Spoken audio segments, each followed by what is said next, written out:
Ada ruangan aneh yang selama bertahun-tahun mereka tinggal di tempat kediaman yang sewah, enak, nyaman, besar seperti itu. Ada sebuah tempat yang sangat mengerikan yang membuat otak kita itu susah banget mencernanya. Kok bisa?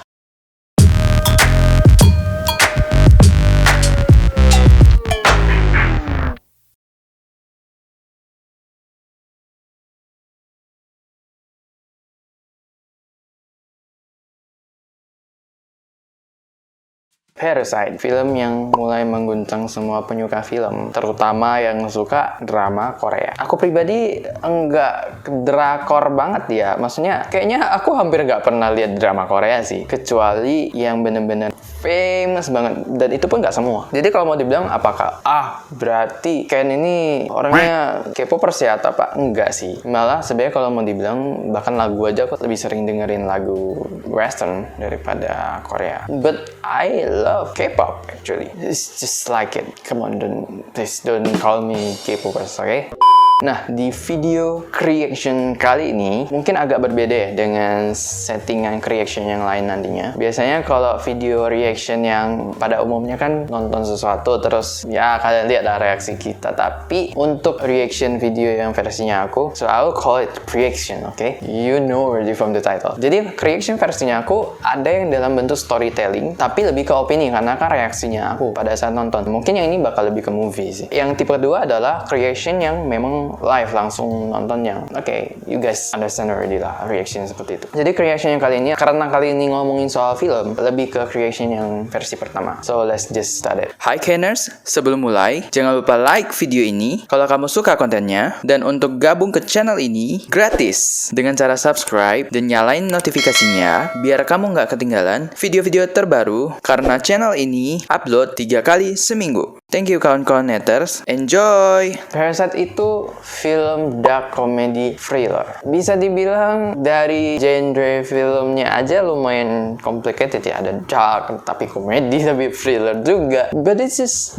the unique point actually. Kalau kalian tanya aku, film ini mencengangkan dan menyenangkan juga ditonton, iya. Tapi mungkin bukan aksi thrillernya yang menyenangkan, tapi lebih kepada bagaimana cara para pemain itu melakukan actionnya satu persatu. Karena ini lebih bisa dibilang taktik, tapi lebih kepada tujuan utama dari sisi perekonomian sih sebenarnya. Aku bakal jelasin beberapa poin besar dari film ini yang aku dapat. Nah, yang pertama adalah setiap aktor di film ini itu punya karakter yang sama-sama strong. Dan bukan cuma strong, tapi hidup semuanya. Kalau misalnya kadang ada pemain kan yang ya figuran lah, terus ya tambahan dan sebagainya, something like that, atau bahkan pemain pendukungnya juga yang nggak gitu gimana. Ya walaupun ada ya pemain pendukung yang tiba-tiba kayak pemain utama perannya di film itu, tapi kalau bisa dibilang di film ini semua pemainnya itu punya kekuatan yang sama dan semuanya sama-sama bener-bener hidup banget. Dan film ini tuh lumayan kayak roller coaster yang kalau awalnya kayak gini loh, kok tiba-tiba jadi kayak gini gitu loh. Kayak bener-bener twistnya itu kita nggak bisa prediksi sama sekali. Dan twistnya itu perubahan yang terjadi yang kita nggak bisa prediksi, walaupun ada yang bisa kita prediksi, tapi itu sama sekali unpredictable. Jadi mencoba memprediksi, ada yang bisa tapi tidak terprediksi juga. Jadi it's so complicated, right? Makanya nonton aja deh biar nggak pusing. Dan film ini juga memancing kekesalan dan lumayan menegangkan sih. Jadi setiap nanti waktu ada bagian ini kadang udah greget kan, ayo bisa nih, ini pasti dia kesini nih, dia pasti ngelakuin ini. Tapi ternyata enggak. Nanti kalau misalnya ya kita chilling lah, kita rasa kayak filmnya juga ada lagi ya nyantai gitu ya, kita nonton tiba-tiba ada sesuatu gitu. Mau dibilang jumpscare bukan, karena ini bukan horor sama sekali. Tapi di sini sih yang menurut aku justru buat filmnya itu jadi bener-bener seru gitu, bener-bener kayak roller coaster kalau udah nggak salah. Dan karena ini juga bukan sekedar dark doang, nggak cuman komedi doang, tapi thriller juga, sehingga bisa dibilang dari kekerasan yang dilakukan sih itu brutalnya abis sih. Ya memang nggak sampai kayak Saw ya, film Saw tau ya, SAW, nggak kayak Saw sih. Cuman bisa dibilang ini film thriller yang sangat brutal sih. Awal cerita ini kayak tadi yang aku sempat bilang, ini perkara utamanya karena perekonomian.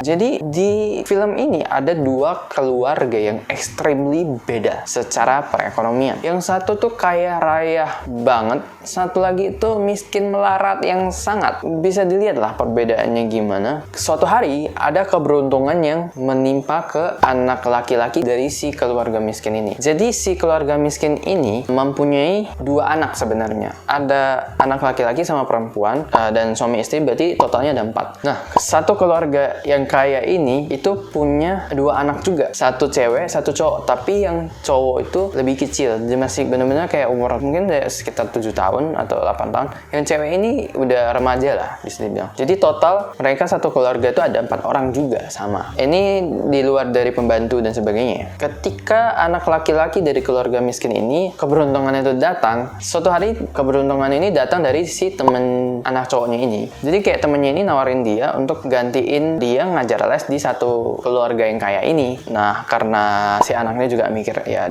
dia perlu uang lah ya dan sebagainya, ya udah dia pikir ya udah oke aja. Tapi nggak disangka dong waktu bayangin ya dari keluarga yang miskin terus oke lah dia ada dari miskin terus pas momen dimana mau ke rumah si kaya ini dia tuh benar-benar memposisikan dirinya seakan-akan dia tuh nggak miskin sama sekali dan ya kayak dari inilah dari orang-orang kalangan middle ya. Waktu ke rumahnya benar-benar kayak meyakinkan orangnya. Nah jadi si cowok ini dia ngajarin yang anak perempuan si kaya ini. Kayaknya sih les bahasa Inggris ya. Aku juga udah lupa nggak gitu perhatiin les apa. Tapi intinya mereka melakukan kegiatan les lah. Dan sampai akhirnya si anak laki-laki di keluarga miskin yang tadi itu menjadi pembuka celah untuk semua keluarganya pelan-pelan itu jadi kerja di rumah orang kaya ini. Walaupun dengan cara yang bisa dibilang penipuannya luar biasa gila sih. Karena nggak nanggung-nanggung nipunya. Nah, si keluarga miskin ini kita sebut aja keluarga Mr. Kim ya. Nah, keluarga Mr. Kim ini memang kelewatan pintar sih di film itu. Kayak gimana ya?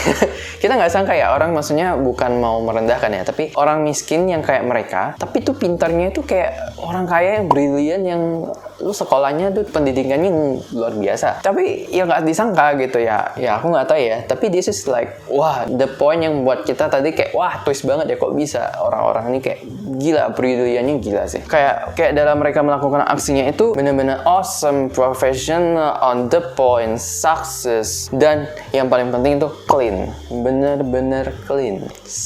Panjang sekitar 80% filmnya clean. Mereka beraksi. Dan ada plot twist di bagian lokasi bawah tanah di rumah si orang kaya ini. Jadi mereka sama sekali nggak tahu dan nggak sadar bahwasanya ada ruangan aneh yang selama bertahun-tahun mereka tinggal di tempat kediaman yang sewah, enak, nyaman, besar seperti itu. Ada sebuah tempat yang sangat mengerikan yang membuat otak kita itu susah banget mencernanya kok bisa. Dan pas aku nonton tuh sempet kayak gini, tiba-tiba tuh beda banget gitu kayak, kok jadi kayak gini filmnya gitu loh. Ada sesuatu yang kayak benar-benar menggoncang kita pada saat kita nonton gitu. Karena benar-benar aku salut banget sih sama produsernya bisa bawa kita tuh benar-benar kayak masuk ke dalam. Mau tahu nonton. Kalau yang udah nonton ya oke. Aku juga dari awal udah tulis spoiler alert. Jadi ya kalau yang belum nonton masih nengokin ini dan merasa nggak suka di spoiler ya sudah derita Anda lah ya. Tapi seriously, you need to watch this. This is really good. Aku nggak perlu promosi ini sama sekali nggak ada promosi karena kalian cek sendiri deh penghargaan film ini udah berapa. Cek aja sendiri. Terus ada momen dimana ketika hujan gede dan itu membuat banjirnya itu benar-benar mengerikan sekali di area tempat tinggal si keluarga miskin si Mr. Kim ini. Dan banjirnya itu gak nanggung gitu loh. Karena gini, rumah mereka lumayan keren ya. Ketika para keluarga miskin ini mereka udah mau kabur dari rumah keluarga kaya ini. Nah, mau tahu kan kenapa nonton? Buat yang nonton masih udah ngerti. Jadi, waktu mereka udah kabur dari rumah si orang kaya ini, balik kan ke rumahnya balik gitu. Nah, itu banjirnya gila. Gimana ya? Maksudnya bisa loh. Kayak view rumah mereka kan lumayan keren ya. Jadi kayak ini lorong, masuk gang ke rumah mereka, kiri kanan gedung. Terus rumah mereka tuh pas di ujung jalan. Dan ini jalan, ini tuh jendela gitu loh. Maksudnya jendelanya gini gitu. Dan ini aspal, jendela rumah mereka gini. Tinggi rumah mereka tuh ya atapnya tuh kayak kira-kira di sini lah, di kelingking kelingking aku nih. Kok jadi ribet banget ya.